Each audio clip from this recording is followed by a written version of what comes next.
see what's going on there. Yeah. So you had a match against X-Pac at Royal Rumble 1999 when there was a false finish. Did you guys get any heat backstage? And who took the blame for the baton? Does it say baton? Oh, botch. Botch. Oh, it says botch. There was no baton. There's a botch. Gangrel, X-Pac, or Teddy Long? I think we talked about this before. I'm almost positive we talked about this before. I think we all should take the blame. I mean, they put the heat on Teddy because he did the count, right? But ultimately, it was a move between me and X-Pac, and the roll through got kind of botched, and so there was the shoulders up or down, whatever. I remember exactly, but I think Teddy stopped the count, and everybody was under the impression that I should have won, been European champion and stuff.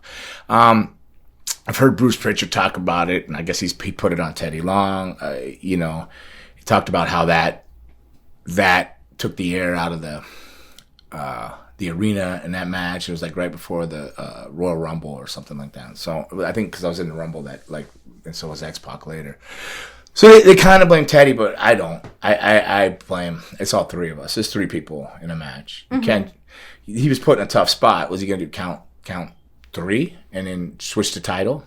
Although what people didn't realize is I was supposed to win the title of that match, but some stuff went down backstage, and I was innocent.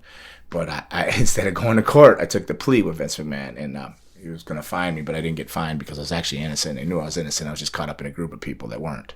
But one of the punishments I did was not win that European title. Yeah. And I think Luna, she was caught up in that group too. And I believe she worked Sable or somebody that night. She was supposed to win the women's title, and that got changed too. But that's just circumstances, and you could look at it and say that's all hearsay, but I was there and I know. But as to who to blame and who got blamed, I think they blamed Teddy, but it was all three of us. So I think all three of us own it.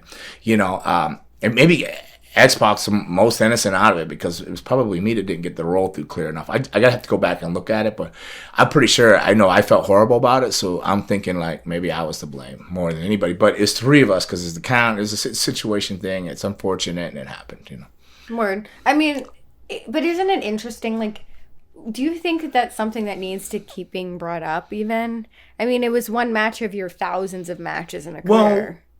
Okay, but they bring it up, and I look at it. Yes, I can look at it the way you're looking at it. But I also look at it. Thank you for caring enough that you're watching that one thing that you're watching that match, and that you were studying wrestling. You were invested enough to realize, and this is a thing. And I'm just saying, it. Do I want to remember it over and over? No. That's what I'm asking. Yeah, that's what I want to know. It's like, no, but like it is what it is, and good or bad, they're talking about you. That means they're still watching, and they still care, and they sent the message in. So, thank you. Appreciate y'all. Thank you. But no, it's all. I blame everybody. There's three people in a match. If it's a singles match, there's three of you. 33.33 repeating percent.